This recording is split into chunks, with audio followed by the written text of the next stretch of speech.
This is the delivery site of the EPCB boiler. A 3 million kilocalorie vertical biomass thermal oil boiler is about to be shipped to the customer's factory in Bangladesh. This boiler adopts a vertical structure design, with a small footprint and compact layout, which is suitable for installation in factories with limited space.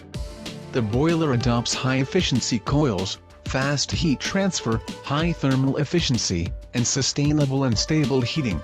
The biomass combustion chamber built with high-temperature refractory materials has an optimized structure, more complete combustion, higher thermal efficiency, and is compatible with a variety of biomass fuels such as wood chips and straw pellets.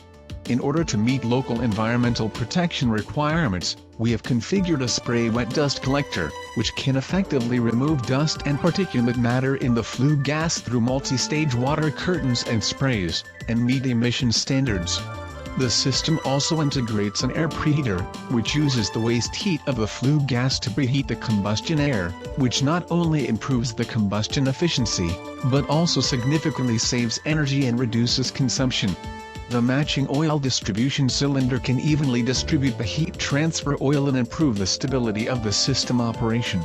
The high-temperature circulating oil pump ensures that the heat transfer oil circulates efficiently in the system and the temperature control is more accurate. The whole system also includes oil storage tank and expansion tank, which are used for the storage of heat transfer oil and thermal expansion and contraction buffering, and are important components to ensure the safe and stable operation of the system. EPCB boiler provides efficient, environmentally friendly and customized thermal energy solutions for global customers. This Bangladesh project is expected to be quickly installed and put into production after receiving the equipment, providing continuous and stable heat source support for customer factories.